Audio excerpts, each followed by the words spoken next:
Gospod rektor, profesor Igor Papič, ste najmlajši rektor Univerze v Ljubljani v zadnjih 50 letih. Kako dojemate položaj rektorja v tem kontekstu, kot prednost ali kot pomanjkljivost? Vodstvene funkcije vam sicer niso tuje, ker ste konec koncev zadnja 4 leta delali in vodili kot dekan fakulteto za elektrotehniko.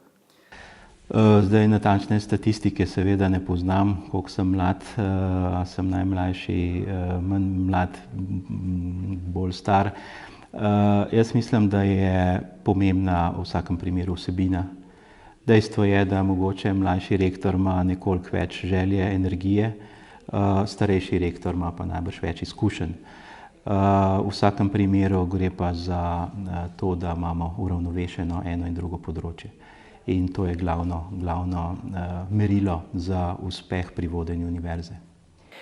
Pri izboru rektorja velja neko nenapisano pravilo, da se menjavajo kandidati z naravoslovno-tehniške in tehniške stvari, področja in pa družboslovja oziroma humanistike. Zakaj so tako razmerje? Če bi mogoče natančno pogledali zgodovinsko, ne vem, če točno drži to, ne. Gre pa mogoče za nek džentelmenski dogovor, da se uravnovešeno izmenjujejo rektorji z različnih področij. Zase ste v nekem intervjuju, v nekem zapisu dejali, da ste nekonvencionalni tehnik, ne?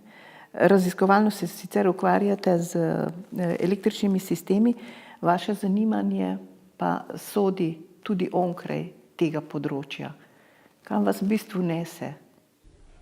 Jaz bi predvsem rekel, da seveda sem tehnik po osnovni izobrazbi, nekonvencionalno je pa to, da širše razmišljam očitno kot povprečen tehnik, če lahko temu rečem. Zanima me seveda ta družbeni pogled na različne probleme, oziroma ta družbena nekako nota v celotni zgodbi. Predvsem bi pa sebe ocenil kot človeka, ki zna predvsem poslušati. Mene vedno zanimajo stališča drugih ljudi, drugih področij in potem izhajam iz tega, da najprej želim razumeti in če dobro razumeš nek problem, potem seveda lažje iščeš rešitve. Imam pa mogoče to prednost, da znam analitično pristopiti k reševanju problemov, če znam tudi poslušati recimo kakšna, ne vem, ljudi z drugih področij, je pa mogoče to tisto, kar nekako prevaga potem kot sprejemljivo za širšo skupnost, ne samo za področje tehnike ali pa tehnologije. Iz vaših nagovorov ob slovesnostih, ki so potekale minuli mesec na Univerzi v Ljubljani, pa tudi v vašem programu veliko poudarjate ustvarjanje pogojev, ki naj bi privedli do odličnosti oziroma kakovosti univerze, ne? Ta namreč, kot pravite, ni konstanta in lahko zelo hitro zdrkne v neko povprečje. Lahko to nekoliko pojasnite? Gre za osnovno dilemo, ne, kako dvigovati kakovost delovanja univerze v pogojih, v katerih delujemo. Če bi mogoče malo poenostavil, ne, bi lahko rekel, če bi dobili ne vem koliko dodatnih sredstev, naredimo lahko zelo konkreten program in sem prepričan, da v nekaj letih se bojo pokazali rezultati. V našem primeru gre pa za to, da tudi ne glede na sprejete novele zakona o visokem šolstvu, v naslednjih letih ne moremo pričakovati na bistveno večji obseg sredstev za delovanje univerz, kot ga imamo danes. In potem se postavi osnovno vprašanje, kako lahko najprej sploh zagotavljamo obstoječo raven kakovosti, kaj šele, da bi dvigovali kakovost. Gre za to, da je edina naša prednost so ljudje.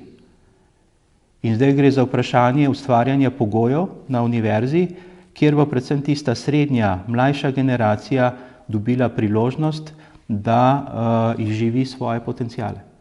To jaz ocenjujem kot edino možnost, kje lahko univerza naredi še en korak naprej v smeri kakovosti. Tu se mi zdi na mestu, da bi omenila misli profesorja iz Združenega kraljestva Jamesa Prosserja z Univerze v Aberdeenu, ki je v svojem predavanju na slavnostni seji senata ob tednu univerze rekel takole: razsvetljenski koncepti neodvisnega razvoja racionalne misli, logike in kritične ocene empiričnih podatkov so osrednjega pomena in so pomembnejši od učne smeri na univerzi same. Čeprav imajo dolgo zgodovino, so lažne novice trenutno zelo aktualne in stopnja, do katere se lahko širijo in pridobijo zaupanje prek družbenih medijev, je povečala potrebo do kritične ocene tega, kar vidimo, slišimo in beremo, ter v skladu s tem sprejemamo tudi racionalne odločitve. In pravi takole: ko bi le še vedno obstajala šola razuma, šola za razumen pristop Thomasa Reada, ne? Te skrbi so prisotne tudi v drugih državah, ne zgolj v Združenem kraljestvu. In nasplošno se zdi, da je empatija, ki je nastala v obdobju razsvetljenstva, v zatonu. Gospod rektor, a se vam zdi, da je zaton razsvetljenskega koncepta racionalne misli, logike in kritičnosti res v zatonu in jemlje univerzi tisto digniteto, ki jo je imela skozi desetletja, ponekod pa tudi stoletja, ne? Prav o teh tako imenovanih humanističnih vrednotah tudi sami veliko razmišljate in pišete v kontekstu vašega programa, ne? Seveda ob tem izrecno poudarjate skrb za kakovost pedagoških programov. Jaz se načeloma strinjam, da težko seveda ocenjujemo, je zdrav razum v zatonu ali ne, upam, da ne. Se strinjam s to ugotovitvijo in se mi zdi, da se ljudje nasplošno zaradi poplave informacij, ki jih imamo, ne, zaradi novih tehnologij, dejansko zatekajo neko apatijo, ne znajo več izbrskati, kaj je logično, kaj je smiselno, in pa predvsem pogrešam to, da dostikrat sploh ne vemo, kaj želimo, kaj je cilj, kaj je namen.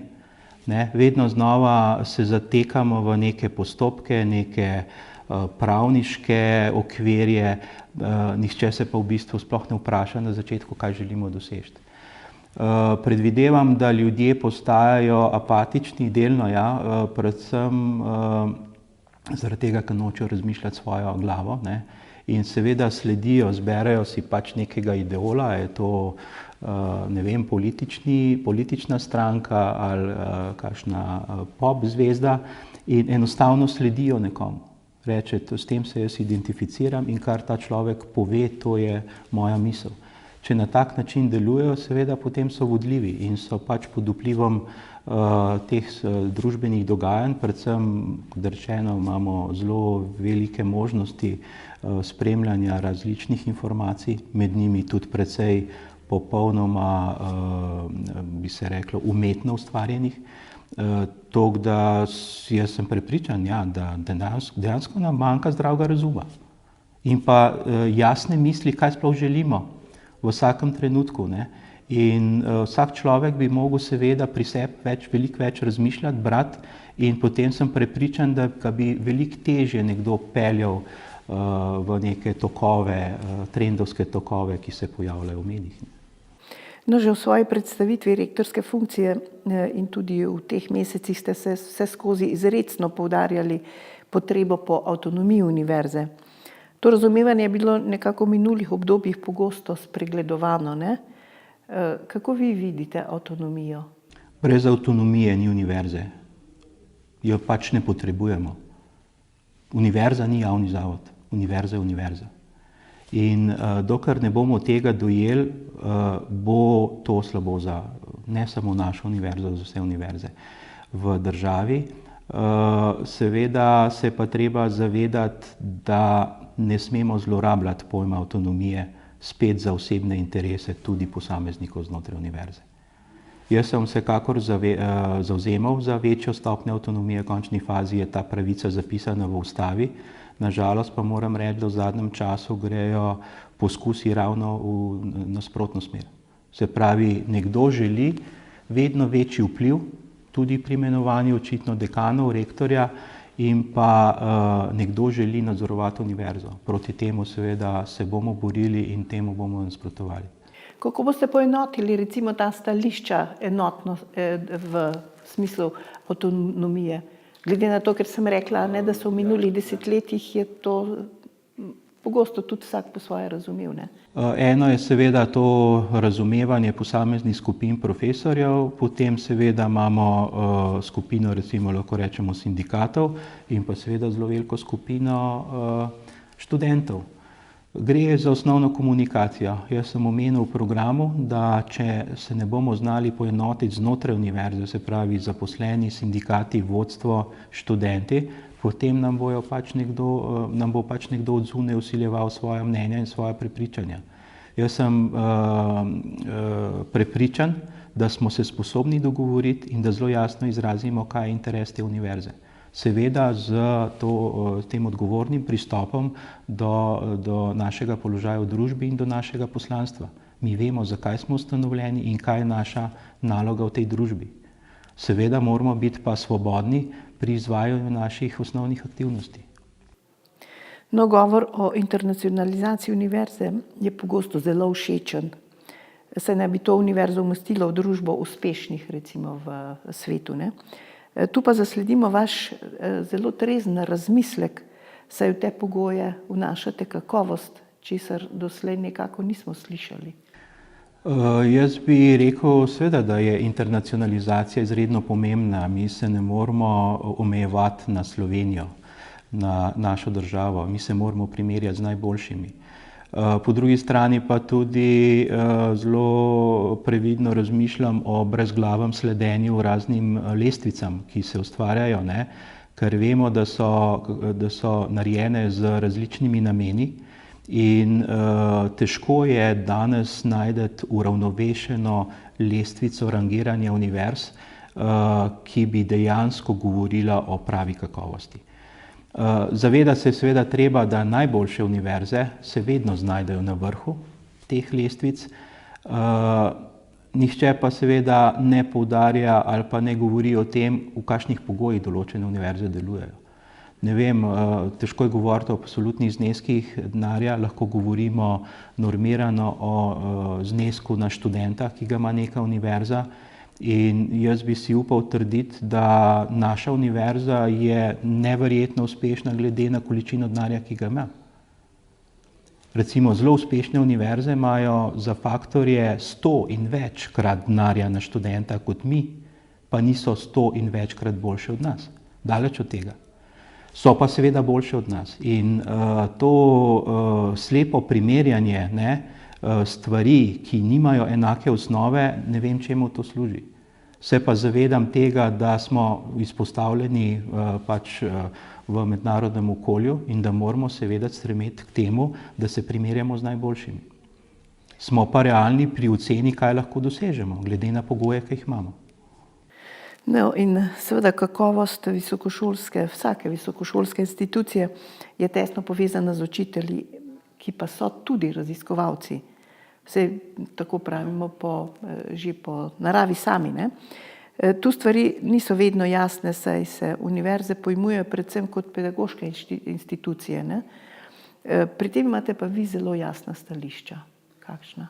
Absolutno je to, da univerza ni samo izobraževalna inštitucija. Lahko omenim 3 glavne stebre dejavnosti. Prvi je recimo pedagoški, potem je znanstveno-raziskovalni in potem še strokovni del.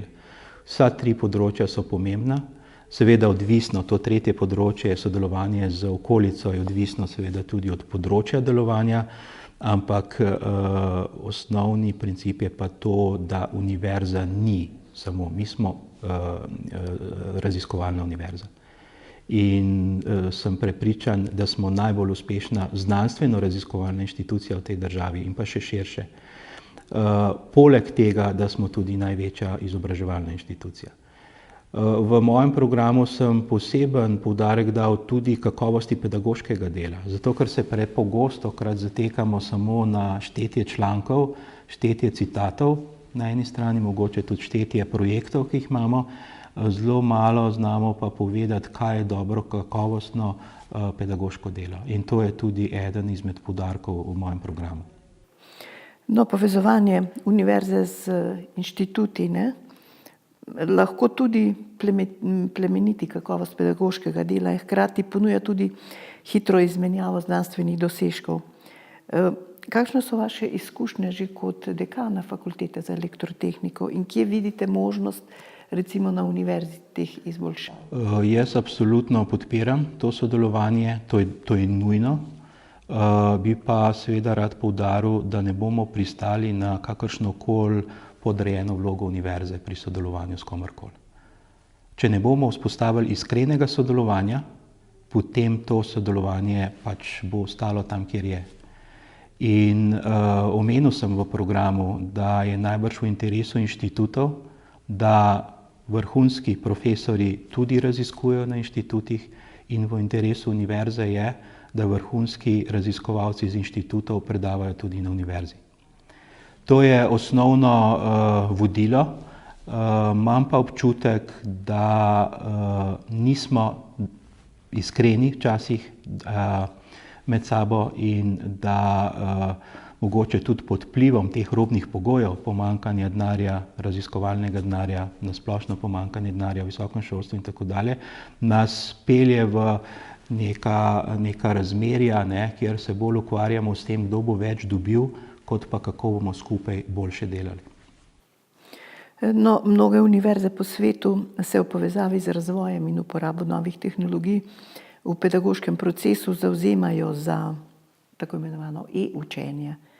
Veliko jih to tudi prakticira. Ste vi kdaj razmišljali o tem? To je seveda opcija, ampak seveda na določenih področjih. Prepričan sem, da ne bomo nadomestili enostavno, ne vem, učitelja v predavalnici z nekim e-pristopom. Je pa v teh razgovorih, ko smo govorili o uvajanju novih tehnologij, predvsem pa pri potencialnih težavah pri učnem jeziku, smo prišli tudi do ugotovitve, zakaj ne bi imeli pa strojno prevajanje naših predavanj, kar bi tudi omogočili pristop recimo tujih študentov oziroma da bi lažje spremljali predavanja v Sloveniji, če seveda nimamo dodatnih sredstev, da bi ta predavanja fizično izvajali tudi v angleškem jeziku. Se pravi, absolutno podpiram nove tehnologije, sem pa zelo realen v tem, da to ni absolutna rešitev ali pa univerzalna, da bomo zdaj kar nekaj nadomestili z neko tehnologijo. V končni fazi smo ljudje in brez interakcije med profesorjem in študentom pač ne bo šlo. Gospod rektor, eno od kritičnih vprašanj, ki se pojavljajo na premici Univerza za gospodarstvo, so povezana s kvaliteto znanja, ki ga diplomanti prinesejo v prakso. Na slabšo oceno nekako napotuje tudi opozorilo OECD-ja, ki ocenjuje, da je pri nas prišlo do inflacije diplom. Naravoslovni in tehnični kadri nimajo nikakršnih težav z zaposlitvijo, težje seveda pri družboslovcih in humanistih. Natančnejšega pregleda pri nas seveda ni. Tudi tega ne, kakšen je odstotek tistih, ki končajo študij v predpisanem roku. V zahodnih, recimo v nekaterih državah, je ta odstotek kar 80-odstoten. OECD je tudi predlagal, da bi izenačili šolnine med rednim in izrednim študijem, kar naj bi povečalo učinkovitost, v končni konsekvenci naj bi prišlo do tega, da bi bila uvedena šolnina. Absolutno sem proti uvajanju šolnin, to je ena izmed prednosti naše družbe, da se lahko vsak prosto izobražuje, čeprav že to prosto je zelo relativno, ker vemo, kakšni so stroški življenja za študenta, ki pride v Ljubljano in tukaj živi nekaj let, da dokonča študij. Absolutno sem proti uvajanju šolnin in to ni nikakršna rešitev. Se pa strinjam, da je potreben razmislek, predvsem bi opozoril na to, kolikšen delež generacije študira. Jaz mislim, da je tukaj nekaj narobe. Če se primerjamo z drugimi državami, Avstrijo, Švico, bi si upal ali pa po nekih podatkih, kar bi rekel potrjeno, lahko rečem, da pri nas študira dvakrat več populacije, kot pa recimo v teh dveh omenjenih državah. In seveda, če želimo, da imamo 70% generacije visoko izobražene, ne, potem vemo, da statistika pač tudi deluje glede sposobnosti te populacije. Ne. Gauss je tu in Ja, pač povsod enak, določene ne? stvari pač delujejo. Sem prepričan, da nismo v povprečju bolj nadarjeni kot katerakoli druga skupina ljudi, da ne govorimo o državah ali pa nacijah. Poglejte, pred nedavnim sem na eni od fakultet slišala, da si nekateri študenti ne morejo privoščiti niti osebnega računalnika, čeprav je to nujno delovno orodje za študij, ne? Fakultete to sicer rešujejo z opremljanjem učilnic, a manko kljub vsemu ostaja. Nekatere univerze po svetu so take težave rešile recimo s pogodbami z računalniškimi firmami, kjer so študentom ponudili posojilo za računalnik v res minimalnem mesečnem znesku. Hkrati so jih pa opremili tudi s potrebnim softverom. Kako se vam zdi taka rešitev? Jaz bi rekel, da računalnik ni glavni problem pri študiju. Če pogledamo spet v našo finančno stanje, glavni problem je v tem, da mi večino denarja, ki ga dobimo, seveda za izvajanje pedagoškega dela, porabimo za plače. Mi nimamo nikakršnega razvojnega denarja. Ni problem računalnik, tudi za študenta ne, sem prepričan. Problem je v tem, da fakultete ne sledijo več tehnološkemu razvoju, niso ustrezno opremljene, zato ker enostavno nimamo sredstev, da bi vlagali v opremo končni fazi tudi računalniških učilnic na fakultetah. Še enkrat poudarjam, računalnik je še najmanjši problem. Gre za področja, kjer potrebujemo izredno drago opremo in ta oprema se ne kupi v enem letu. Slišal sem celo očitke, da ministrstvo spremlja, koliko imamo denarja nekje privarčevanega. Ne razumejo pa tega, da če hočeš kupiti kos opreme, ki stane par 100.000 evrov ali pa milijon evrov, ga seveda zelo težko prihraniš toliko in seveda zbiraš določeno količino denarja, da potem po 5, 6, 10 letih lahko kupiš nek večji kos opreme. Po drugi strani nam pa nekdo očita, da sedimo na denarju in da ga sploh ne porabimo v enem letu, zakaj naj bi nam ga potem še odrejali v večjih količinah. Gre za popolno nerazumevanje potreb univerze. Seveda so plače ljudi številka ena in zelo pomembna stvar, ampak univerza potrebuje tudi sredstva za delovanje, se pravi prostore. Že tukaj lahko, če pogledamo našo univerzo, imamo zelo velike težave, nekatere fakultete, ne bi jih želel spet naštevati. Drug velik problem seveda je pa oprema, ki jo enostavno ne obnavljamo. In v zadnjih letih, teh kriznih letih, velikih redukcij količine denarja za visoko šolstvo in pa za znanost, je edina opcija bila, saj za tiste fakultete, ki so imele to možnost, da smo vlagali v opremo iz sredstev, ki smo jih pridobili pri delu za zunanje uporabnike. In še danes nihče ne razmišlja o tem, kako bomo tehnološko posodabljali inštitute in univerze. Nihče. Mi se pogovarjamo samo o preživetju, kako bomo zagotovili plače za zaposlene. Že stroški vzdrževanja stavb presegajo, večina fakultet ni sposobna več pokrivati stroškov vzdrževanja, zato ker jim enostavno premalo stane denarja od teh 12, se pravi od pedagoškega dela, in morajo z drugimi dejavnostmi na področju te strokovne ali pa tržne dejavnosti ustvarjati dodatni dohodek, zato da sploh pokrivajo stroške vzdrževanja stavb. Poglejte, tehnične in pa naravoslovne fakultete zanje velja, da naše diplomante, kljub vsem razmeram, ki ste jih opisali, zelo dobro opremijo z znanjem. To se izkazuje tudi v vse večjem številu ustanavljanja tako imenovanih zagonskih podjetij in nekatera so tudi že uspešna v mednarodnem okolju. Po drugi strani pa veliko univerz po svetu omogoča bolj ambicioznim tako študentom kot tudi profesorjem, da kar v okviru univerze ustanavljajo tako imenovane spin-off ali spin-out podjetja, ne, ki jim rečemo odcepljena podjetja. Kakšno je vaše stališče o tem? Najbrž je znano, da sem jaz eden med prvimi, ki je ustanovil tako podjetje, seveda skupaj s kolegi na fakulteti. Žalostno je to, da uradno ta pravega spin-offa sploh ne smemo ustanoviti. To pomeni, da bi univerza direktno s stvarnim vložkom vstopila v lastniško strukturo. Sem pa prepričan, da je ta problematika bila v zadnjih letih kar precej dobro urejena. Lahko se ustanavljajo podjetja seveda po principu licenčnih pogodb, licenčnine, in prepričan sem, jaz sem bil tudi, ko sem bil v času mojega dekanovanja na fakulteti, sem bil zelo vesel, da so se predvsem mlajši izredno intenzivno zanimali, pod kakšnimi pogoji, na kakšen način lahko štartajo taka podjetja. In če obstaja to pozitivno vzdušje, da je to nekaj normalnega, ne pa nekaj slabega, potem sem prepričan, da v naslednjih letih bo takih zgodb še bistveno več.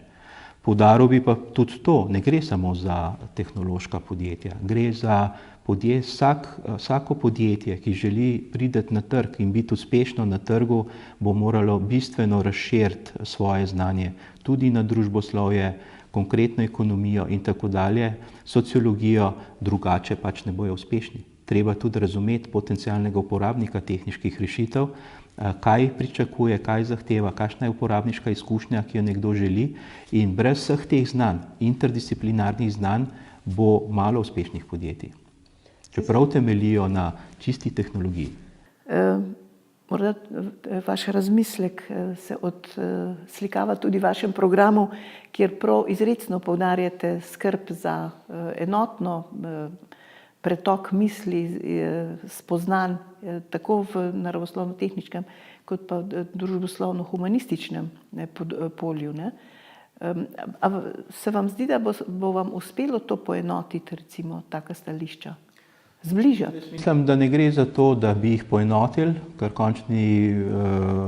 končni fazi je ravno to bogatstvo, različnost. Mislim, v razumevanju tega, enotnosti. To, da pa znamo poslušati eden drugega, to je pa ključna zadeva. In kot rečeno, jaz ne bom rekel, da razumem vse, daleč od tega, znam pa poslušati. In me zanima, kaj o istem problemu misli nekdo na področju družboslovja, nekdo na področju tehnike. Tudi razlike obstajajo med naravoslovci in tehniki, tudi tukaj so razlike v načinu razmišljanja. In če ne znamo poslušati in pa sprejemati razlike, potem seveda bomo težko ustvarjali dodano vrednost in pa predvsem te uspešne zgodbe. Vsak produkt je interdisciplinarno delo različnih področij, če govorimo konkretno o teh podjetjih, ki ste jih prej omenjali. Moramo znati vzpostaviti ustrezno komunikacijo. Saj to ne velja najbrž samo za področje podjetništva, gre za osnovni princip delovanja družbe. Če ne znamo med sabo komunicirati, pač potem izgubljamo določen del energije za brezplodne stvari, ki ne pripeljejo do rezultatov. No, ta komunikacija, ko jo poudarjate, ne bo najbrž še kako potrebna tudi recimo v pripravi oziroma v noveli novega zakona o univerzi in pa inštitutih. Kako vi komentirate to? Kakšna so stališča? Relativno slabo komunikacijo trenutno, ja. In najbrž je znano stališče univerze, da želimo imeti en zakon. Razlog je zelo enostaven. Za razliko od inštitutov, kjer so seveda zaposleni raziskovalci, so na univerzah zaposleni visokošolski učitelji in raziskovalci. Dostikrat tudi na deljenih delovnih mestih. Se pravi, da je 50% nekdo visokošolski učitelj, 50% pa raziskovalec. In če nekdo danes umetno želi ustvarjati razlike med raziskovalcem pa visokošolskim učiteljem, vemo, da je redni profesor ima ekvivalent v znanstvenem svetniku, še enkrat poudarjam, lahko gre za isto osebo, se pravi iste reference, in za polovico delovnega mesta bojo veljala drugačna pravila, kot pa za ta drugi del. To enostavno ne gre skupaj. Osnovni princip je, da je raziskovalec in pa profesor, razlika je samo v spremenjenem deležu pedagoškega dela. Tudi raziskovalci so dostikrat vsaj delno vključeni v pedagoško delo, vsak profesor je pa v osnovi tudi raziskovalec. In to umetno ločevanje, mi pa vi, jaz ne vem, v čigavem interesu je to. In moja želja, seveda sem realist, je, da v naslednjih letih pridemo do enotnega skupnega zakona. Ni mus, da je to zakon o univerzi, naj bo zakon o univerzi in inštitutih, ampak za božjo voljo naj bo en zakon. Mi imamo ljudi, ki so zaposleni na deljenih delovnih mestih.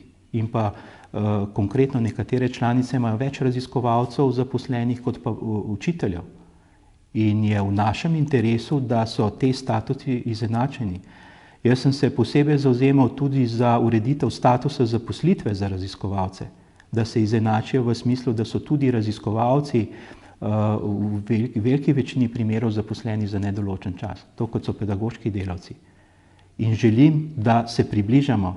To, kar se danes poskuša narediti, je pa še povečevanje razlik med nami. In to je zame nesprejemljivo.